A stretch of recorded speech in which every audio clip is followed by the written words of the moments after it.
সাতক্ষীরায় হঠাৎ করেই তীব্র আকার নিয়েছে জ্বালানি তেলের সংকট। খুলনা ডিপো থেকে পর্যাপ্ত সরবরাহ না আসায় জেলার প্রায় সব পেট্রোল পাম্পেই দেখা দিয়েছে অস্থিরতা। আর এই সংকট সামাল দিতে বাইক প্রতি সর্বোচ্চ ৩০০ টাকার তেল দেওয়ার সিদ্ধান্ত নিয়েছে পাম্প কর্তৃপক্ষ।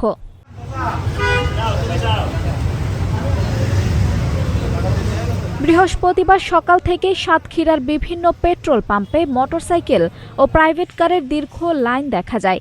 অনেক চালক ঘন্টার পর ঘন্টা অপেক্ষা করেও পর্যাপ্ত তেল পাচ্ছে না বলে অভিযোগ করছেন।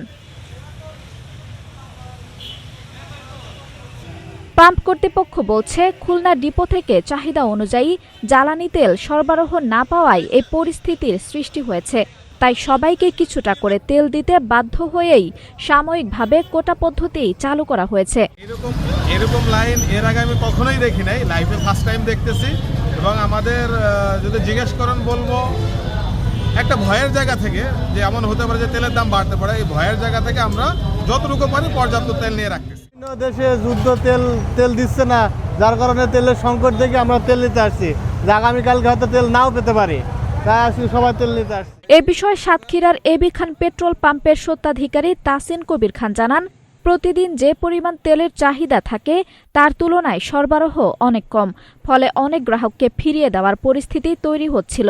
সেই কারণে প্রত্যেক মোটরসাইকেলকে ৩০০ টাকার মধ্যে সীমাবদ্ধ রেখে তেল দেওয়া হচ্ছে, যাতে যত বেশি মানুষকে সম্ভব সেবা দেওয়া যায়। গাড়ি করে তেল লাগে আমাদের, কিন্তু আজকে আমরা পেয়েছি এক গাড়ি। এক অপর্যাপ্ত তেল পাওয়ার কারণে আমরা প্রত্যেকে একটা কোটা করে দিয়েছি ৩০০ টাকা করে, যেন সবাই তেলটা নিতে পারে, কেউ যেন অসন্তুষ্ট না হয়। তবে পাম্পগুলোর এমন সিদ্ধান্তে সাধারণ চালকদের মাঝে ক্ষোভ দেখা দিয়েছে। অনেকেই বলছে, ৩০০ টাকার তেল দিয়ে দূরের গন্তব্যে পৌঁছানো সম্ভব নয়। এতে কর্মজীবী মানুষ, ডেলিভারি রাইডার ও দূরপাল্লার যাত্রীদের চরম ভোগান্তিতে পড়তে হচ্ছে।